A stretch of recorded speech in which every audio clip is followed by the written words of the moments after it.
Okay, so we're talking about the fence, and like I said, the fence would have to start at least behind the corner of the house here, right behind this holly.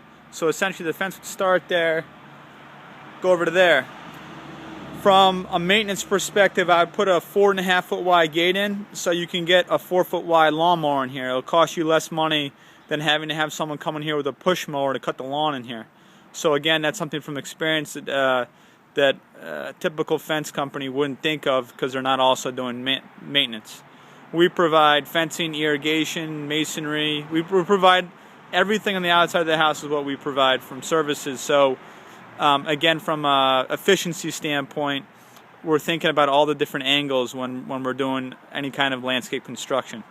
Then you're coming in here, I'm assuming you're going to want to rip out all these stones. I would leave the birch tree, that's a Niagara Heritage River birch, okay? The 3 azalea, the 3 andromeda, and the 1 holly in the back, I would transplant to the backyard. So now you have roughly a, what does it come out to? 25 by 16.5 foot area for putting your sod. The soil here is very good, so I don't think you need to add any topsoil. And again, you can transplant all these perennials if you wanted to. I wouldn't move the fence. The fence is totally shot and rotten. It's not worth moving. You're definitely going to want to install a new fence up there if you take this fence out. Okay, we're into the backyard. These are Andromeda. They're not looking so great, but no, actually, I'm sorry. These are actually mountain laurel. But anyways, they're not looking so great. They probably have too much water in this area. Then we get over here. This is a Kwanzan cherry. It's a pink flowering cherry tree. That looks okay. It's just been kind of hacked from the previous landscaper. You have an issue with erosion because your gutter drains are just outletting the water on the lawn. And in this area, you're going to have a very difficult time growing grass because of the shade. So my suggestion is to take this gutter and have it go below the ground into a pipe and have the pipe extend down behind those emerald green arborvitaes. So now you don't have this trench of erosion occurring from the water outletting right next to the house. So that's one project I think that you should definitely do. And then, you know, as far as the lawn goes, you need a proper fertilizing program to control the pH, the weeds. So that's going to take about a full year to get some good results with the lawn, but that's something you can do. And again, just realize expectations in here on this side of the house. There's not a ton of sunlight, so you won't get as beautiful of a lawn as an area you're getting more sunlight. As far as mulch concerns, I would use brown mulch for that side, around the foundation of the house, for the front of the house. I would use brown mulch again around the foundation of the house, the front of the house, and along that fence because it's the most visible area. And you'll need about 10 yards of mulch, but in this back area here, underneath the hemlock trees and the Colorado blue spruce, around the shed and around these emerald green arborvitaes, I would say I would use wood chips, unprocessed wood chips, because it's not a very visible area and it will save you some money. So it's an option I'll throw out there to you. But if I would definitely clean up the area and, you know, apply mulch or wood chips along this back fence. These trees, these hemlock trees have something called woolly adulgia. It's an insect, and there's a little white residue, which is basically the feces of the insect, on the trees, and over time they'll kill the trees, so they need to be sprayed. The spruce trees, I think, have something called spruce canker, which again is another type of, it's actually a disease, it's not an insect. So those, again, could be treated. I'll put you in touch with a company who actually sprays chemicals, which is one thing that we don't do. But they're safe, you know, it's safe chemicals, but it kills the insects and solves the problem. So from a spring cleanup standpoint, you'll notice you got a lot of leaves back here. So as part of my bid, I'm going to be taking out all these leaves, do a thorough cleanup of the entire property. So just make sure when you're comparing apples to apples that people are also including cleaning up all these leaves and not leaving it as a dumping ground. So over here you've got a bunch of different types of euonymus, dwarf Alberta spruce, blue star juniper, Lakoth. This is Lakoth. You got some grasses.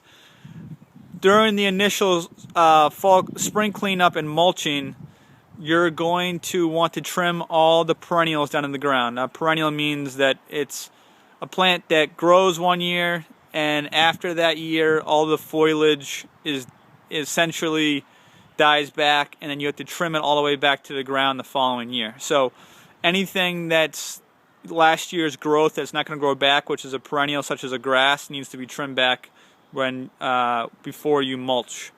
So that's something else you should realize. None of these evergreen shrubs should be trimmed right now. That would be the very wrong thing to do. Some of those plants on the side that we're going to be putting the sod in, I think you could transplant them in front of the AC units, because these shrubs obviously are very sparse, and I feel like it would be a big improvement just to reuse those plants, or you could purchase new plants if you wanted to. All right, let's look over here.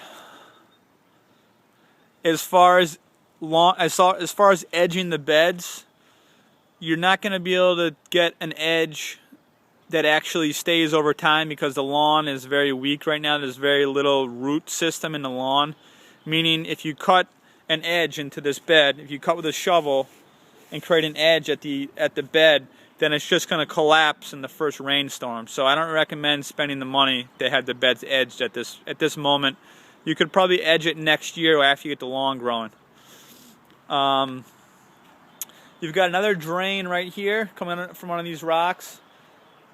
Here, maybe what I would do is just you could think about putting a little gravel pit, say 1 foot by 1 foot deep, kind of underneath that area, so when the water comes out, it doesn't create erosion.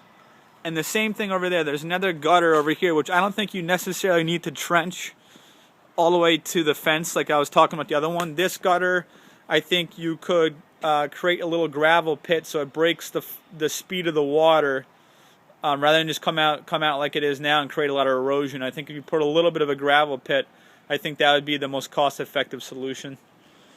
Let's see, what else do I see here? As far as maintaining the shrubs, typically, like I said, they have to be trimmed at different periods throughout the growing season. So what we offer is a monthly service where we trim specific plants that need to be trimmed that month, pull any weeds that need to be pulled, and spray for deer, which I don't think you're really going to have a problem here. So that's typically how we handle maintaining the gardens. And let me just review my notes. I think that might be it. The last thing is, you've got some masonry repair. Some of the Belgian block is knocked out from the snow plow, and specifically there's Belgian block, which is this curbing right here. There's Belgian block next to the hedge of your privet right there. That's not set actually into the ground, so you might consider actually making it synonymous with the rest of your border of your driveway. It's another option you might consider doing. And lastly, if you do sod, you're going to have to water it twice a day to keep it moist. So you might also consider installing an irrigation system, to be looked at as an investment, keeping the lawn green. Just keeps everything very healthy. So all these plants that you have a lot of money invested in, if they've received the proper maintenance as far as trimming them at the right times of the year, fertilizing them correctly, and if they get the right water, then you'll have a really beautiful landscape here.